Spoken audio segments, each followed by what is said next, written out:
যুদ্ধের লক্ষ্যগুলো ছিল স্পষ্ট: ইরানের পারমাণবিক কর্মসূচি, সন্ত্রাসী নেটওয়ার্ক এবং ক্ষেপণাস্ত্র সক্ষমতা সম্পূর্ণ ও স্থায়ীভাবে ধ্বংস করা, এবং ইরানের ভেতর থেকে 460 কেজি সমৃদ্ধ ইউরেনিয়াম সরিয়ে নেওয়া।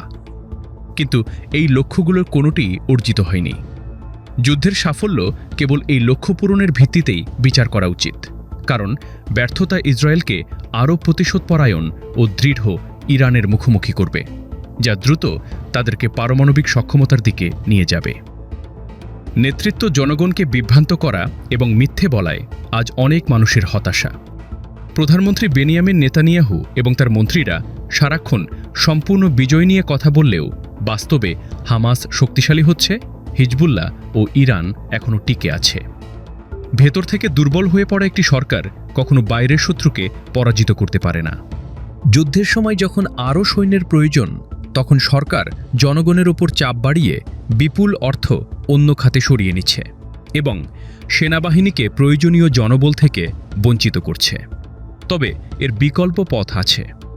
ইসরায়েলের জনগণ শক্তিশালী, তারা যুদ্ধের চাপ সহ্য করেছে এবং সরকারকে সমর্থন দিয়েছে, কিন্তু সরকার সেই আস্থা ধরে রাখতে পারেনি।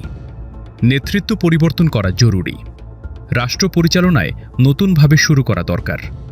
অতীতের ভুলগুলো আর চলতে দেওয়া যাবে না, যেমন হামাস, ইরান ও হিজবুল্লাহ ইস্যুতে দীর্ঘদিনের অবহেলা।